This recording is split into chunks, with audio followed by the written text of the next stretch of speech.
Oke guys ya, bertemu lagi di channel kita di Kitchen Manuel. Di kali ini kita buat video mengenai Honda Supra GTR. Pemakaian udah jalan 6 tahun. Dari kemarin itu kan 5 tahun ya guys ya. Dan ini itu udah 6 tahun, sorry. Kilometernya tentu saja udah panjang, yaitu 92.000. Ya, dengan pemakaian dalam 6 tahun itu hal yang wajar karena memang motor kan sering dipakai juga. Agak lumayan jauh dan pernah PP juga ya, sehingga kilometernya lumayan panjang. Apa-apa aja kerusakannya ini kita mau ceritain, apa-apa aja kelebihannya, apa-apa aja kekurangannya. Oke, ini kita stay tune terus di video ini. Jangan lupa di like, comment, subscribe ya teman-teman. Ya, jadi ini adalah yang model new. Sebelumnya modelnya itu yang lampunya itu menyatu ya. Kalau ini yang udah terpisah. Memang kalau dari segi dilihat ini udah dimodifikasi. Ini kita lepas spakbornya dan ini juga pasang lampu variasi, lampu sen, karena bawaannya itu masih pakai lampu halogen.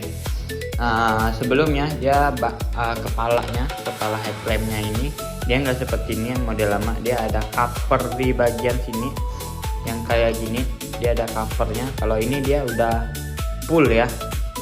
Dan lagi-lagi headlampnya kurang lebih hampir sama, kuncinya juga sama.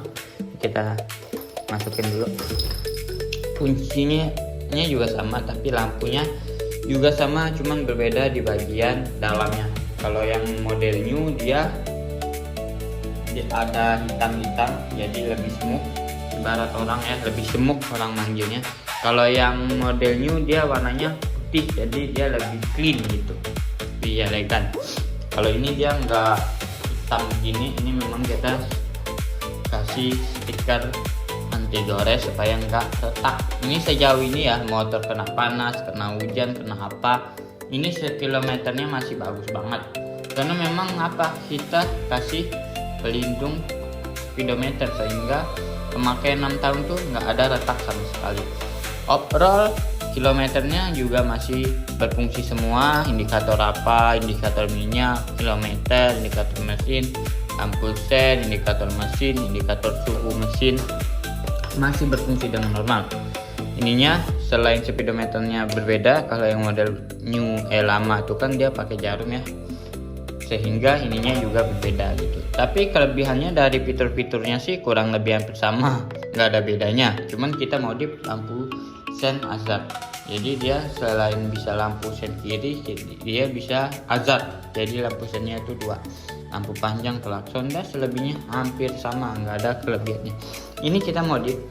Nih, pemakaian udah sejauh ini nggak pernah rusak, cuman karena motor sering dibawa jatuh di blok ya adalah, tapi nggak begitu signifikan. Ini kita mau bilang kelebihannya di motor ini jelas dibandingkan M-Making, mesinnya lebih unggul gitu. Dia DOAC, kalau M-Making SOAC, dan dia M-Making tuh 5 kecepatan. Dan M-Making juga belum ada varian terbaru, sama juga seperti Honda Supra GTR, sehingga giginya juga masih 5 speed. Kalau ini dia 6 speed karena pakai mesin CBR Sonic CB 150R gitu.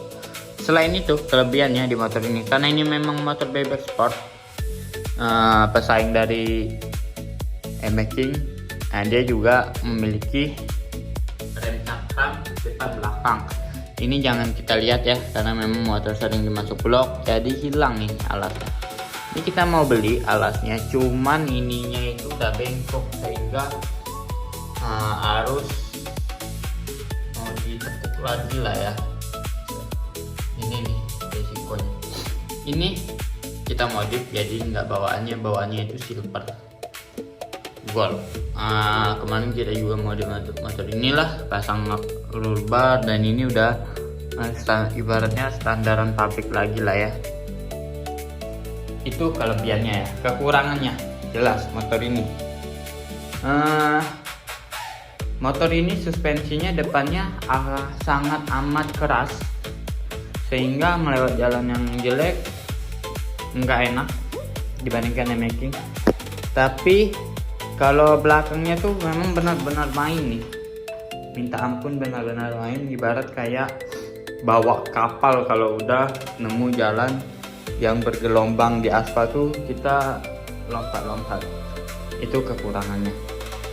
Itu yang terakhir mungkin ya, kapasitas tangkinya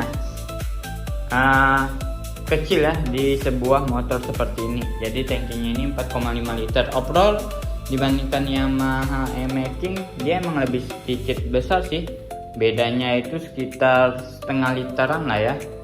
Ini 4,5 liter, kalau di E-Making kalau nggak salah ya 4 liter ya. Kalau teman-teman tahu boleh komen salah atau enggak, tapi sejauh ini memang benar ya, itu perbedaannya. Sama-sama juga pakai pelindung air radiator, pakai air radiator, sorry. Dan di sini belum ABS ya, jadi mesinnya masih normal. Pengeremannya standar, sorry. Ya jadi seperti itulah ya tentang Supra GTR.